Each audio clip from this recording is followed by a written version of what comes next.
Hablemos del tipo de muestreo, y para ser exactos, del muestreo probabilístico.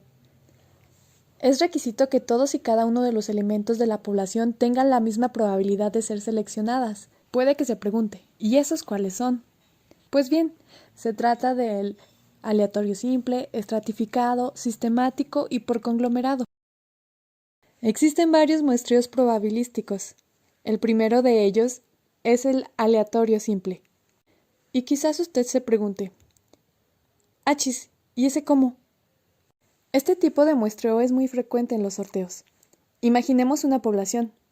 Cada sujeto tiene una probabilidad igual que el otro de ser seleccionado para el estudio. El azar determina la muestra. El siguiente tipo de muestreo probabilístico es el estratificado, bastante similar al aleatorio simple. Entonces usted dirá, ¡ah! Ahora sí le voy a entender. Solo que existe una variante. Imaginemos una población. Esta población se divide en grupos o estratos. Según alguna característica del grupo, se selecciona la muestra. Gracias a este proceso, las estimaciones son más precisas. Se utiliza para seleccionar del total de una población cierto tamaño de muestra. Se escoge un número al azar de entre los primeros y se va sumando de forma constante este mismo valor. Los elementos seleccionados pasarán a formar parte de la muestra. Su ventaja es que se obtiene un intervalo para ir conformando los elementos de la muestra de manera ordenada y equitativa.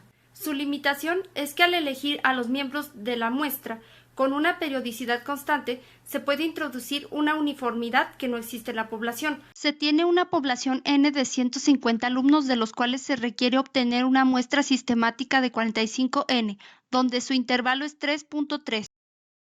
Se usa cuando se tiene una población muy grande y dispersa, por ejemplo, individuos que conforman hospitales. Consiste en seleccionar aleatoriamente un cierto número de conglomerados, el necesario para alcanzar el tamaño muestral establecido, y en investigar después todos los elementos pertenecientes. Su ventaja es que es eficaz a la vez que recopila datos primarios de una población geográficamente dispersa. Su limitación es que en algunas ocasiones resulta difícil acceder y analizar los conglomerados porque se encuentran aislados en una zona geográfica.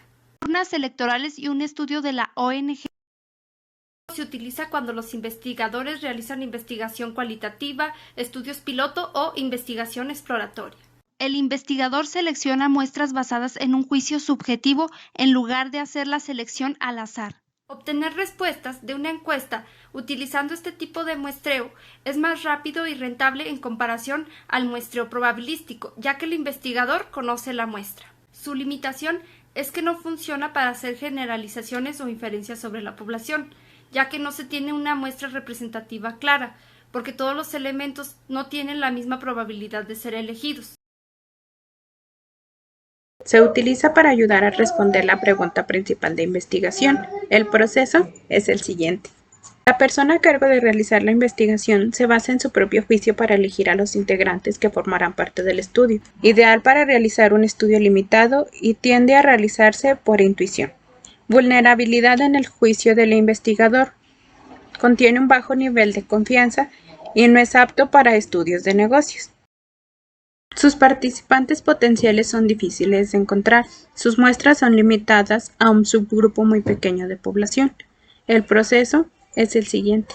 Los participantes de una investigación reclutan a otros participantes para una prueba o estudio.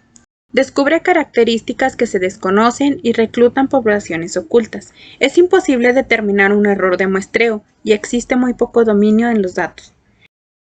Muestreo por cuotas. Se utiliza cuando los investigadores tienen criterios específicos para llevar a cabo una investigación. El proceso es el siguiente. Número 1. Dividir la población en subgrupos. Número 2. Evaluar la proporción de los subgrupos. 3. Seleccionar el tamaño de la muestra. Número 4. La muestra elegida debe representar a la población objetiva y conveniente para el investigador, ya que da una representación efectiva de la población. El no incluir una cuota que sea relevante para el estudio podría ocasionar que los resultados se distorsionen. Conocer claramente los diferentes tipos de muestreo es primordial para el investigador educativo, ya sea que quiera realizar una investigación cuantitativa, cualitativa o mixta.